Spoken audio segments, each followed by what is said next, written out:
Hey, what's up, everybody? Welcome back to another episode of Debategate here at High Stakes, and I hope everybody had a happy Thanksgiving. I know I did. I was comatose because of all the food that I ate and football that I watched, and just a great day.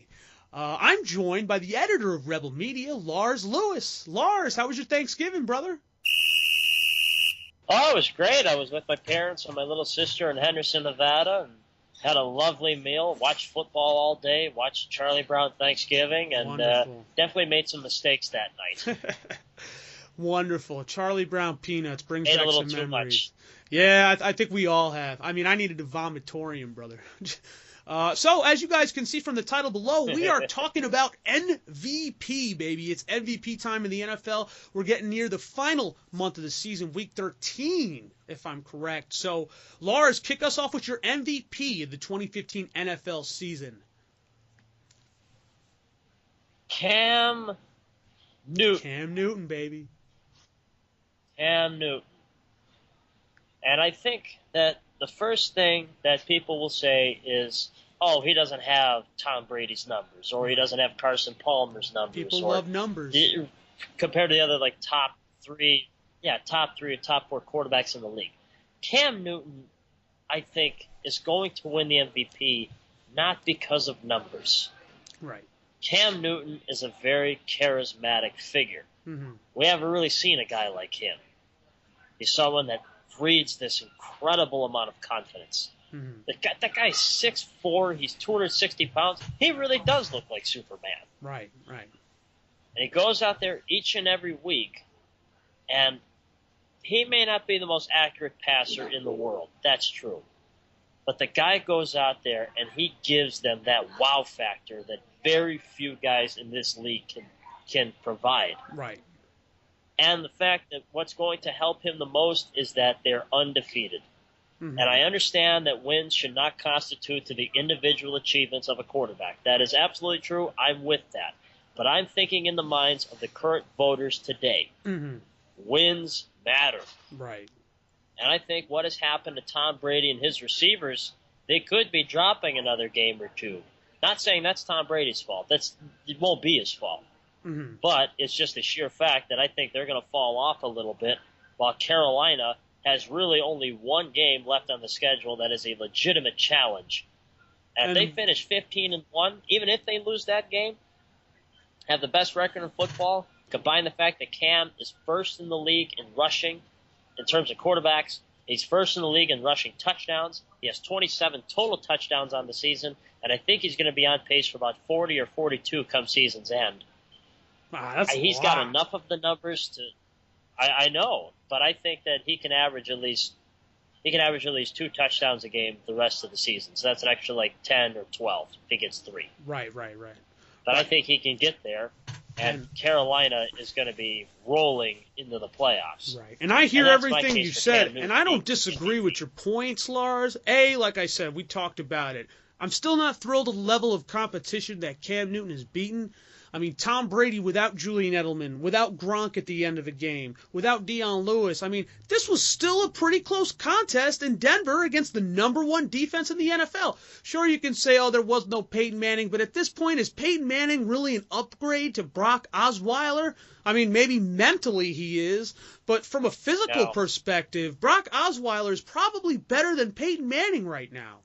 I look at that. I look at the fact that Tom Brady gives them a better chance to win, that's for sure. Right, exactly. I look at the fact that Brady's only turned the football over 4 times. Are you kidding me? In this league, in this passing league, 4 interceptions. That's scary. I mean, that's disgusting to me. And I hear you about Cam, the lack of talent. And early on in the season, Brady had an Edelman. Brady had a Dion Lewis. And I don't know why we haven't talked about Dion Lewis before New England. I would argue that Tom Brady makes a guy like that better. I mean, why couldn't you make the Eagles practice squad? Why did you get cut from them? Are you really this dynamic talent? So when I talk about Brady and what he's done this year, coming off an offseason where the courts were against you, Roger Goodell was against you, heck, every fan that wasn't a New England fan was against you.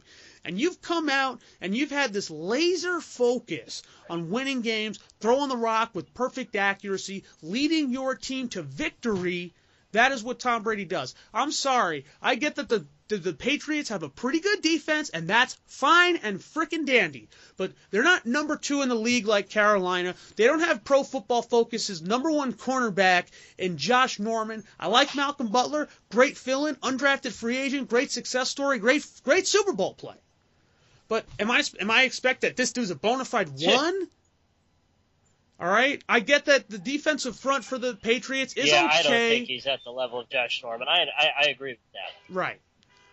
So when I look at this Patriots football team, and we knew going into this season, when you lose a Revis, you lose a Browner, you lose Vince Wilfork, who obviously wasn't in the prime of his career anymore, but when you lose these guys, Tom Brady's going to have to shoulder the load, and offensively, the amount of points that this man has put up to keep this team in games, that's why he's my MVP. I don't have a stud number 2 overall defense to rely on. Guys like Luke Kuechly, they traded for Jared Allen, which is working out because he's rushing the passer. I got a stud in Star Lotulelei.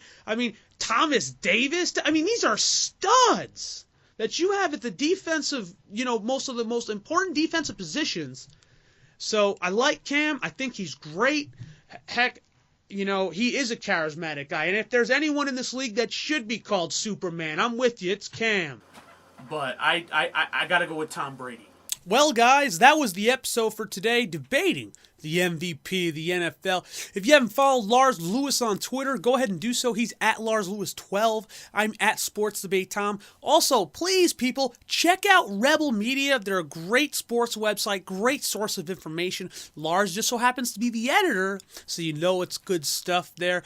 Also, check out the podcast. All those links will be in the description below if you're looking for your early fantasy content. And again, show us your opinion. Let us hear what you guys have to think. If there's another MVP candidate that we haven't talked about, please let us see it in the comments below. Show some love to those thumbs up or down. Hopefully up if you like the content. And we will see you here next time. Our next episode, we'll be talking about our dark horse MVPs, other guys that should definitely be in the consideration. So, for Lars Lewis, I'm Tom Jude. This was Debategate on High Stakes Sports Debates. We'll see you here next time. High Stakes Sports Debates.